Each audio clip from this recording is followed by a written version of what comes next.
ಪಾರ್ಟಿನಲ್ಲಿ ದಿನ ದಿನ ಜಾಸ್ತಿ ಆಗ್ತಾ ಇದೆಯಲ್ಲ ಸರ್, 1, 2, 3, 4 ಅಂತ ಹೇಳಿ. ಏನೋ ಅದೇ ಸರ್, ಅವ್ರ ಬಣ ಇವ್ರ ಬಣ ಅಂತ ಹೇಳಿ ಎಷ್ಟು ನೋಡ್ತಾರೆ. ಅದು ನಡೀತಾ ಇರಲಿ ಅದ್ರ ಪಾರ್ಟಿ. ಈಗ ಡೆಲ್ಲಿ ಕಡೆ ಹೋಗಿದ್ದಾರೆ. ಬಣ ರಾಜಕೀಯಗಳು ಎಲ್ಲ ಪಾರ್ಟಿನಲ್ಲೂ ಇದ್ದಾವೆ.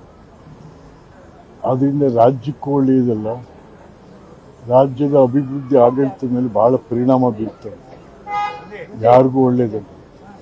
ಆದರೆ ಮುಖ್ಯಮಂತ್ರಿಗಳು ಅದೆಲ್ಲ ಗಮನಿಸಿ ಕೂಡ ಅದನ್ನು ಸರಿ ಮಾಡ್ದೇನೆ ಅದಂಗೆ ಅಲ್ಲಿ ಹೋದಂಗೆ ಹೋಲಿ ಅಂತ ಹೋಗ್ತಾ ಇರ್ತಕ್ಕಂಥದ್ದು ಒಳ್ಳೆ ಬೆಳವಣಿಗೆ ಅಲ್ಲ. ಬಿಜೆಪಿ ಬೆಳವಣಿಗೆ, ಹಾಂ, ಬಿಜೆಪಿ ನೀವಿನ್ನೂ ಕಾಂಗ್ರೆಸ್ ಬಿಜೆಪಿ ಏನು ಹೇಳೋದು ಒಂದು ಅರ್ಥ ಆಗ್ತಾ ಇಲ್ಲ. ಒಂಥರ ಸತ್ಯವಂತರು ಪಾರ್ಟಿ ಅದು. ಯತ್ನಾಳ್ ರಮೇಶ್ ಜಾರಕಿಹೊಳಿ ಟೀಮ್ ಡೆಲ್ಲಿಗೆ ಹೋಗಿ ಹೇಳ್ದಲ್ಲಪ್ಪ, ಅದು ಸತ್ಯವಂತರ ಪಾರ್ಟಿ ಬಿಜೆಪಿ. ಆಮೇಲೆ ನೀವೇ ಲೆಕ್ಕ ಹಾಕೊಳ್ಳಿ ಬರಲ್ಲ. ಇವತ್ತು ಡಿ.ಕೆ. ಅವರು ಭೇಟಿ ಮಾಡಿದ್ರೆ ಏನೆಲ್ಲ ಚರ್ಚೆ ಆಯ್ತು? ಅಲ್ಲಿ ನಾವು ನೀರಾವರಿ ಮಂತ್ರಿ ಇದ್ದಾರೆ, ನಮ್ಮ ಜಮೀನುಗಳಿಗೆ ನೀರಿನ ಭಾಳ ತೊಂದರೆ ಈಗ. ಅದಕ್ಕೆ ಸ್ವಲ್ಪ ಕೆಲವೆಲ್ಲ ಕಾಮಗಾರಿಗಳು ಸ್ಯಾಂಕ್ಷನ್ ಮಾಡಿಕೊಡಿ